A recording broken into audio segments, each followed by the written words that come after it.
Okay, దీన్ని ఇంకొంచెం extend చేయాలంటే ఫస్ట్ పిల్లలకి ఫైనాన్షియల్ పొజిషన్ చెప్పాలండి. When they are 12 years 13 years వచ్చినప్పుడు మనం ఈ లెవెల్లో ఉన్నాం, ఇంతకన్నా డబ్బు మన దగ్గర లేదు. ఇది first point. Second point is involve them. ఒక హస్బెండ్కి మదర్కి కలిపి 30,000 జీతం వస్తున్నారు. 30,000 5,000 6,000 అద్దె పోతుంది, 4,000 ఎంత మొత్తం 10,000 కరెంట్ ఛార్జెస్ అయిపోతే 20,000 అడిగి ఇచ్చేయండి. ఈ నెలంతా నువ్వు పోషించరా మమ్మల్ని, బియ్యం నువ్వే తీసుకురా, నువ్వు తింటే తిను, ఐస్ క్రీమ్ కొనుక్కో, ఇది కొనుక్కో.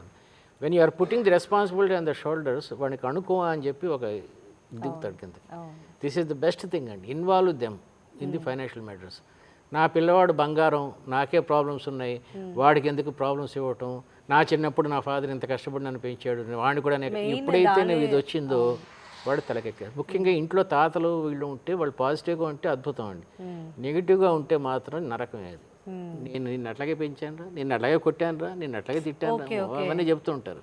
వాడికి ఇవ్వచ్చు కదరా అని వీడి పెన్షన్ వస్తుంటుంది కదా తాతది, అది తీసుకెళ్ళి ఇస్తూ ఉంటాడు. ఇలాంటి కాకుండా involve them in the financial plus daily course ఉంటాయి. చెల్లికి జడేయరా, అమ్మ బిజీగా ఉంది, అమ్మకి తలనొప్పిగా ఉందిరా, నువ్వు ఇవాడు చారు పెట్టి రసం ఎలా పెడతావో చూస్తాను అని రసం పెట్టినప్పుడు బాగుందిరా, చాలా అద్భుతం అని చెప్పి ₹1 వాడికి భలే చేశారు అంటే నేను చేస్తున్న ప్రతి పనికి నాన్న మెచ్చుకుంటున్నాడు, నాకు చిన్న గిఫ్ట్ దొరుకుతుంది. ఏది ఉచితంగా రాదు, అన్నిటికీ వీ హ్యావ్ టు వర్క్ అనే ఫీలింగ్. మీరు చెప్తూ ఉంటే చిన్నప్పుడు అమ్మమ్మలు తాతమ్మలు వాళ్ళు ఇలా ఎంకరేజ్ చేసినవన్నీ గుర్తొస్తూ ఉన్నాయి. సరే, అయితే ఇలాంటివన్నీ చేస్తే ఇప్పుడు ఉన్నటువంటి జనరేషన్ పిల్లలు మారే అవకాశం ఉందనుకుంటారు? ఒక ఐడియా ఆలోచన మారుస్తుంది అన్నట్టు ప్రయత్నం చేస్తే మారటానికి స్కోప్ ఉందండి. ఒక కంపెనీలో ఒక ఎగ్జిక్యూటివ్ కనబడ్డాడు నాకు. అవి సెల్ ఫోన్స్ వచ్చిన కొత్త, ఐఎమ్ టాకింగ్ ఇప్పుడు 12 సంవత్సరాలు 15 సంవత్సరాల క్రితం సంగతి చెప్తున్నాను. మొన్న కనబడ్డాడు అతను.